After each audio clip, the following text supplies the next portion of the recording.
Hari demi hari yang dilalui oleh Melati dirasakan sangat berat oleh Melati.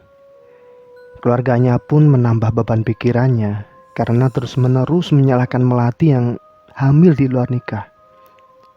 Dia sering termenung sendiri di dalam kamar kos, melamun dengan tatapan yang kosong. Dia jarang sekali ngobrol dengan sesama teman kos. Padahal selama ini dia dikenal sangat mudah bergaul dengan teman-teman satu kosan ataupun dengan teman-teman kampus. Dan sekarang dia sudah tidak punya semangat lagi dan sudah merasa putus asa akan keadaannya saat ini. Melati pun lebih sering mengurungkan diri di kamar. Hingga suatu hari, tepat di hari Sabtu malam minggu, teman-teman kos Melati yang awalnya tidak menaruh curiga ke Melati mulai merasakan adanya kejanggalan. Kenapa beberapa hari ini Melati tidak pernah keluar kamar? Akhirnya teman-teman kos Melati ini mengadu ke bapak kos yang kebetulan satu atap dengan kos-kosan. Bapak kos bersama-sama anak-anak kos yang lain langsung menuju ke kamar Melati. Dan setelah membuka kamar Melati, alangkah kagetnya mereka, ternyata Melati sudah tidak bernyawa dalam keadaan gantung diri. Iya, Melati gantung diri. Semuanya pun kaget dan shock. Beberapa anak kos langsung menangis histeris seakan tidak percaya dengan peristiwa ini. Ada juga yang langsung pingsan setelah melihat kondisi Melati yang dalam keadaan gantung diri. Bapak kos pun langsung menelpon ambulans dan petugas dari kepolisian untuk segera mengevakuasi jenazah Melati. Orang tua Melati pun juga dikabari oleh bapak kos. Keluarga Melati yang mengetahui kabar tersebut juga langsung kaget dan shock. Dan pada hari itu juga mereka langsung terbang menuju kota tempat kos Melati berada untuk melihat kondisi Melati secara langsung. Proses evakuasi dilakukan dengan hati-hati oleh pihak rumah sakit dan kepolisian. Dan beberapa petugas dari kepolisian pun langsung memasang polis line di depan kamar kos Melati. Setelah proses evakuasi, jenazah langsung dibawa ke salah satu rumah sakit umum daerah setempat dan langsung dilakukan visum oleh pihak kepolisian. Petugas mengungkapkan bahwa setelah dilakukan visum dan interogasi ke pihak-pihak terkait kasus kematian Melati ini, latar belakang Melati melakukan bunuh diri ini adalah karena Melati mengalami depresi akut. Depresi karena kekasih Melati yang bernama Rudi tidak mau bertanggung jawab atas kehamilan Melati. Keesokan harinya, jenazah Melati akhirnya dibawa pulang oleh orang tua Melati dan dimakamkan di tanah kelahirannya, yaitu di salah satu kota di luar Pulau Jawa. Beberapa hari setelah kejadian tersebut, lingkungan di sekitar tempat kejadian mendadak menjadi sepi. Tidak seperti biasanya. Apalagi jika malam telah tiba. Terlebih, di sana hanya ada 5 rumah kos yang dihuni oleh sekitar 60 anak kos. Sehingga oleh warga sekitar, lingkungan tersebut dinamakan Omah Limo. Anak-anak kos lebih memilih untuk langsung masuk ke kamar kos masing-masing. Padahal sebelumnya seringkali ada yang nongkrong di depan rumah kos masing-masing yang memang ada gazebo-nya. Mereka takut jika sewaktu-waktu arwah Melati bergentayangan di lingkungan mereka. Sampai suatu hari ada seorang penjual sate keliling, sebut saja namanya Pak Anwar, yang lewat di sekitaran kosan Omah Limo. Pada saat itu jam menunjukkan pukul 10 malam. Tiba-tiba Pak Anwar melihat ada sekelebatan sosok hantu perempuan berpakaian putih dan berambut panjang terurai muncul di depan penjual sate tersebut. Seketika itu ia pun ketakutan dan langsung lari meninggalkan dagangannya. Keesokan harinya, kejadian tersebut terdengar oleh para penghuni kosan Omah Limo dan mereka gempar, membuat gempar seluruh penghuni kosan Omah Limo. Kemudian beberapa hari kemudian di hari Sabtu malam Minggu, ada seorang penjual tahu goreng keliling yang bernama Mas Estu yang biasanya melewati area Omah Limo. Saat memasuki area Omah Limo, ternyata Mas Estu sayup-sayup mendengar suara seorang wanita memanggil, "Mas, Mas, beli tahu Mas." Suara tersebut terdengar lirih dan agak berat. Suaranya agak berat. Tanpa ada rasa curiga, Mas Estu pun mencari tahu keberadaan suara tersebut.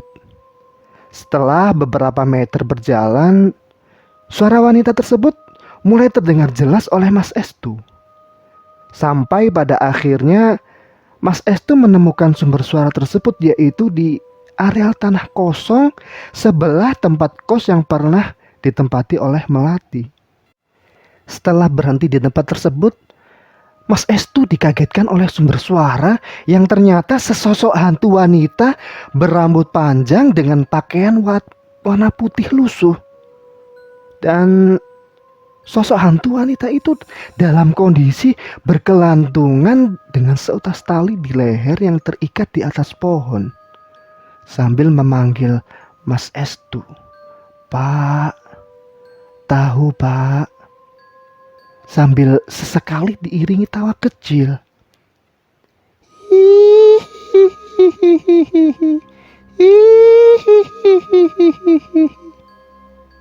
Melihat hal itu, Mas Estu pun langsung lari terbirit-birit sambil menggendong tahu jualannya. Setelah kejadian itu, suasana di Omah Limo pun semakin lama semakin mencekam. Sebagian besar penghuni kos tidak berani keluar malam, terlebih di atas jam 9 malam. Setelah kejadian itu, suasana di Omah Limo semakin lama semakin mencekam. Sebagian besar penghuni kos tidak berani keluar malam, terlebih lagi di atas jam 9 malam. Selang beberapa hari kemudian, ada juga kejadian yang dialami oleh salah seorang penghuni kos Omah Limo yang bernama Roni. Karena jarak antara tempat kos dan kampus sangat dekat, Roni seringkali berjalan kaki jika mau ke kampus dan sebaliknya. Malam itu, Roni baru saja pulang dari acara kampus. Seperti biasa, Roni berjalan kaki menyusuri jalan menuju tempat kosnya. Setelah beberapa menit berjalan, Roni sudah hampir sampai tempat kosnya. Saat itu, Roni pun hanya sendirian. Jalanan nampak sepi dan sunyi. Tempat kos Roni sudah mulai nampak dari kejauhan. Akan tetapi, tiba-tiba di depan Roni ada bayangan yang terlihat seperti sosok hantu. Iya, betul, hantu. Hantu tanpa kepala yang terlihat jelas di depan mata kepala Roni. Hantu itu terbang melayang tepat di depan Roni. Dan hantu tersebut berpakaian putih lusuh dan tanpa kepala. Iya, tanpa kepala. Dan seketika itu Roni pun langsung pingsan karena saking takutnya. Keesok harinya Roni baru tersadar bahwa dia sudah dalam kamarnya sendiri. Dan teman-teman kos Roni juga berada di situ. Teman-teman Roni akhirnya bercerita bahwa tadi pagi melihat Roni pingsan di tengah jalan di dekat tempat kos mereka, dan langsung membawa Roni ke kamar kosnya. Roni pun mengucapkan terima kasih pada teman-teman yang telah menolongnya. Setelah itu, Roni kemudian bercerita pada teman-temannya bahwa dia kemarin malam didatangi sesosok hantu berpakaian putih lusuh tanpa kepala. Teman-teman Roni yang mendengarnya pun jadi merasa merinding setelah mendapatkan cerita dari si Roni ini. Seketika itu, secara spontanitas mereka memberi kabar kepada pemilik kos terkait hal yang dialami Roni ini. Pemilik kos pun berinisiatif untuk mengundang paranormal agar kejadian tersebut tidak terulang kembali. Akhirnya, malam itu tepat 1 bulan setelah peristiwa gantung diri yang dilakukan oleh Melati, diadakanlah acara doa bersama untuk mencegah datangnya sosok penampakan.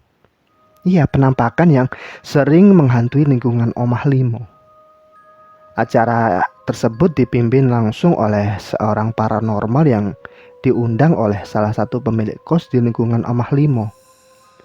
Acara berlangsung dengan khidmat dan diikuti oleh beberapa penghuni lingkungan Omah Limo. Pasca kegiatan doa bersama, penampakan sesosok hantu perempuan yang diyakini adalah arwah Melati semakin jarang menampakkan diri dan bahkan tidak pernah lagi muncul lagi. Lambat laun, para penghuni Omah Limo mulai merasa tenang tanpa diliputi oleh rasa takut akan hadirnya sosok hantu yang selama ini menampakkan diri di lingkungan Omah Limo. Dan pada akhirnya warga pun bisa melakukan aktivitas sehari-hari seperti sedia kala.